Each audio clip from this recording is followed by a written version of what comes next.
JBN, we keep you informed. I am Michelle Jones, and in the news, PM declares states of emergency in several parishes. Prime Minister Andrew Holness has declared a state of public emergency, SOE, in the parishes of Clarendon, St. Catherine, and the sections of Kingston and St. Andrew. An SOE has also been established for the parishes of St. James, Westmoreland, and Hanover. Holness made the declaration earlier today during a press conference at Jamaica House, citing an increase in criminal activities across the parishes. This morning, His Excellency, the Governor-General, the Most Honourable Sir Patrick Allen, declared a state of public emergency in the parishes of Clarendon, St. Catherine, and specified areas in the parishes of Kingston and St. Andrew, and a state of public emergency as well in the parishes of St. James, Westmoreland, and Hanover. So there are two separate declarations of states of public emergency. One we consider to be the Southern Crescent, and the other the Western Tri-Parishes. The Commissioner of Police and the Chief of Defence Staff will give details on these declarations. The government, after careful consideration on the advice of the security chiefs, decided to advise the Governor-General that it was necessary and indeed appropriate to declare states of public emergency in these areas. We have seen an increase in criminal activities in these areas, and indeed a threat to property and, in some instances, public disorder. It is important to note that we are also approaching the Christmas season, and this will require the deployment of even greater resources, sometimes resources that our security forces do not have. And therefore, the government has to act in a preemptive way. The government has to act in such a way as to maximize the resources that we have to save lives and property from the threats that exist. Holness shared that over the last 6 months, there has been a significant increase in murders on the island. This was echoed by Major General Anthony Anderson. As of November 13, we have had a total of 1,360 murders in Jamaica. It's really at that point an increase of 6.8% over last year, he said. The main drivers of these violent crimes continue to be gang violence, which accounts for 71% of all murders, and interpersonal conflicts, which account for another 16% of all murders. We will be targeting guns, gangs, and gunmen who are the chief architects of the sort of violence we are seeing in the society, Anderson continued, as he expressed that the police force will continue in their efforts to root out criminals. Lawyer charged with fraud for alleged non-payment of over 100 million Jamaican dollars in property sale. Attorney at law Maurice McCurdy has been charged with fraudulent conversion over the alleged non-payment of more than $100 million in the sale of a commercial property for a client in St. James. He was charged by the fraud squad on Monday and granted station bail in the sum of 2 million Jamaican dollars, the police say. He is scheduled to make his first court appearance on January 19, 2023. The allegations surround the sale of a property for $5.5 million. McCurdy held carriage of sale. The client complained that after the sale went through earlier this year, a sum of more than $800,000 or 120 million Jamaican dollars remained outstanding, the police say. A report was made to law enforcement, resulting in the investigation. McCurdy is a St. James-based lawyer. Man shot dead while fishing in Westmoreland. A Westmoreland plumber was gunned down beside his girlfriend while fishing at Big Bridge, Little London, in the parish on Sunday afternoon. The deceased has been identified as 32-year-old Seamus Drummond, otherwise called Biggs, of a Mint Road, Grangill address in Westmoreland.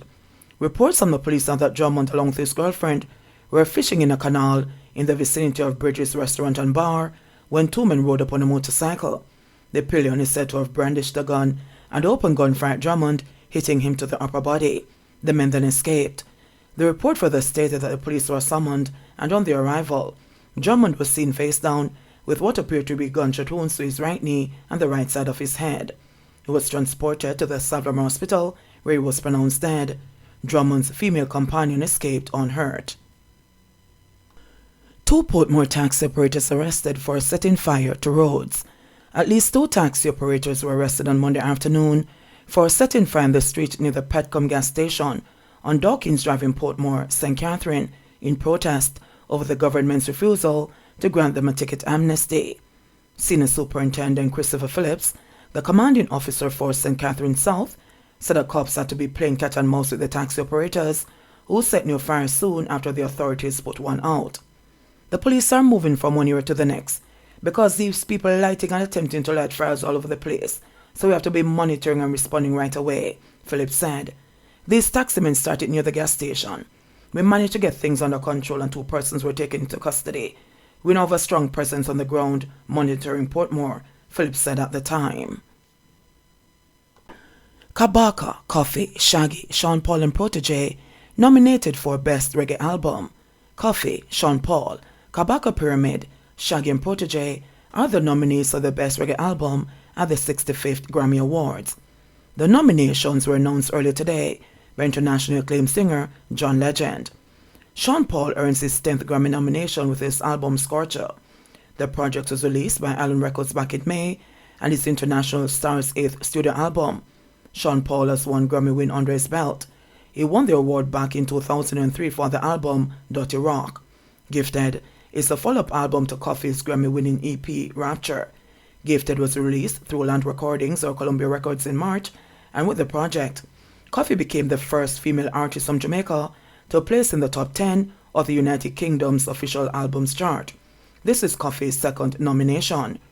Produced by frequent collaborator Sting, Come Fly With Me, was released in May and sees the multi-Grammy-winning entertainer Shaggy singing 10 of the legendary actor-singer Frank Sinatra's best-known songs. Shaggy has 2 Grammy wins under his belt. He won in 1996 with the album Bombastic and again in 2019 for the joint album with Sting dubbed 44876. Kabaka Pyramid earns his first Grammy nomination with his sophomore album The Calling, and with Damien Junagong Marley on the project as producer, the entertainer stands a very good chance of getting the win come February. The 15-track album features some of reggae's biggest icons, including Buju Banton, Stephen Marley, Jesse Royal, and Junagong himself. Protege has been nominated with the album Third Time's a Charm, but maybe the second time around will do it for the Indignation Leader. This is the entertainer's second nomination, as he got the nod back in 2018 with the album A Matter of Time. The final round of voting is expected to take place between Wednesday, December 14, 2022 and Wednesday, January 4, 2023.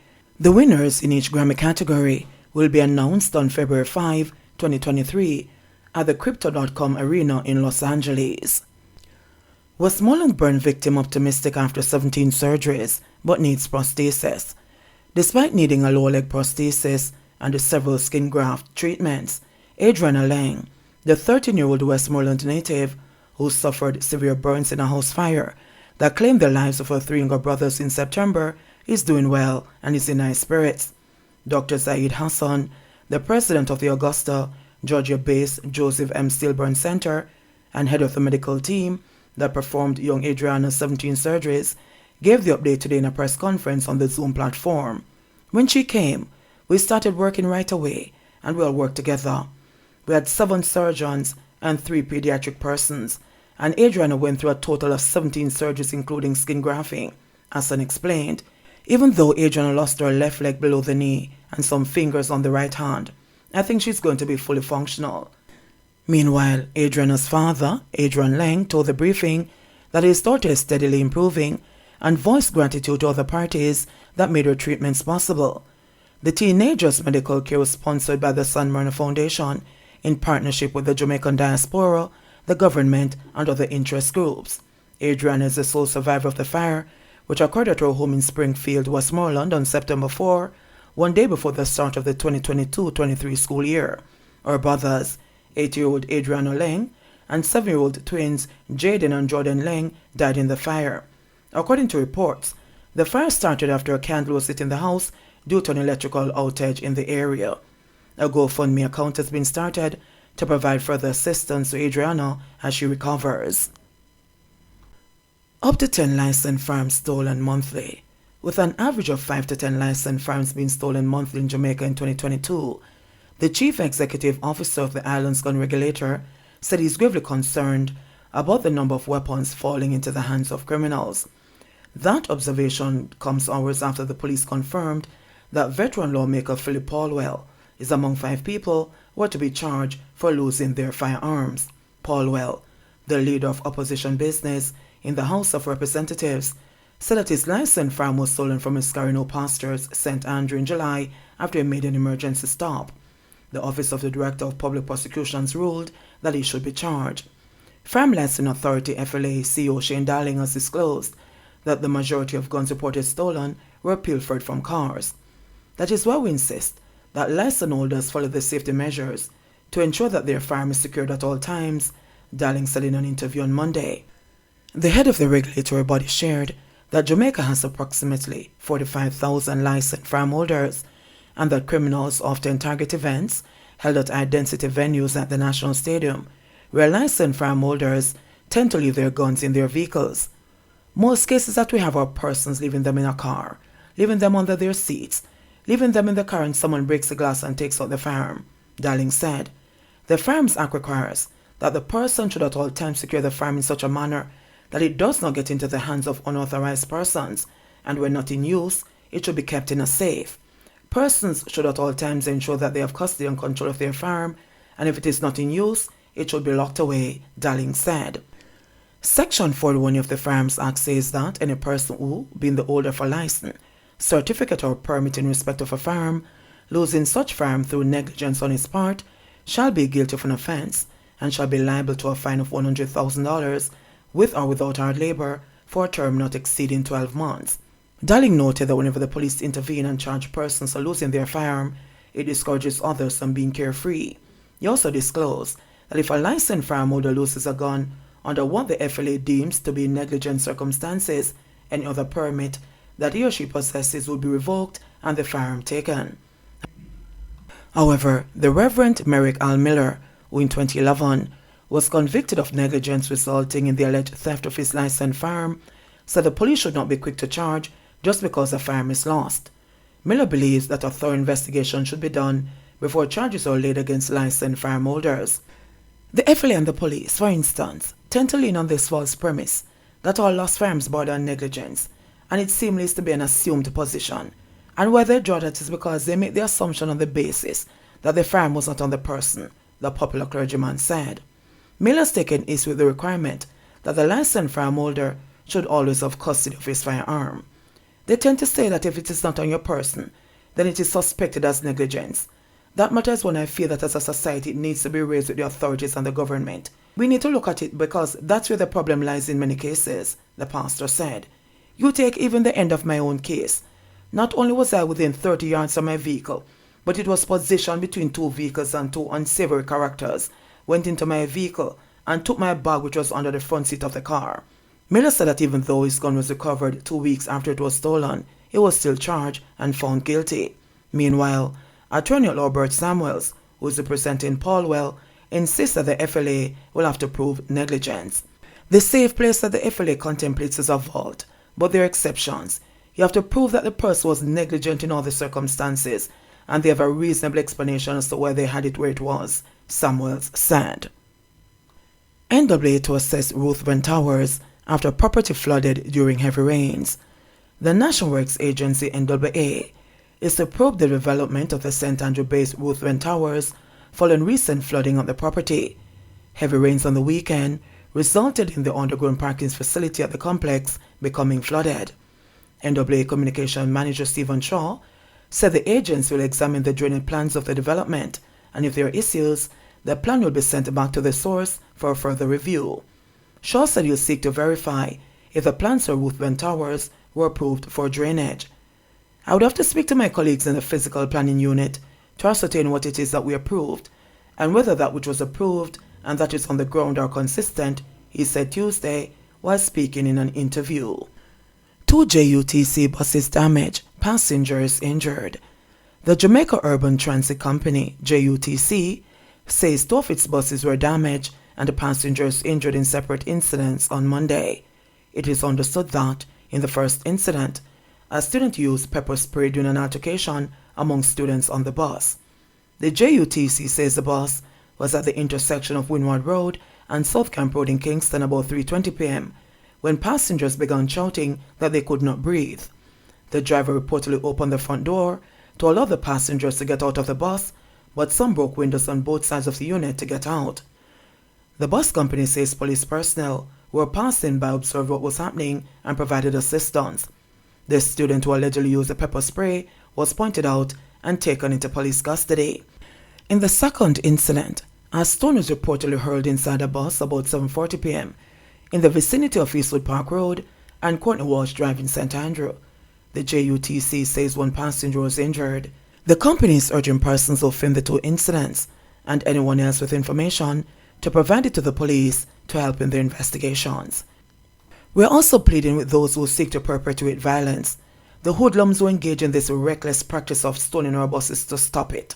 Such actions only serve to diminish the service we provide to the traveling public and endanger their lives, the JUTC said.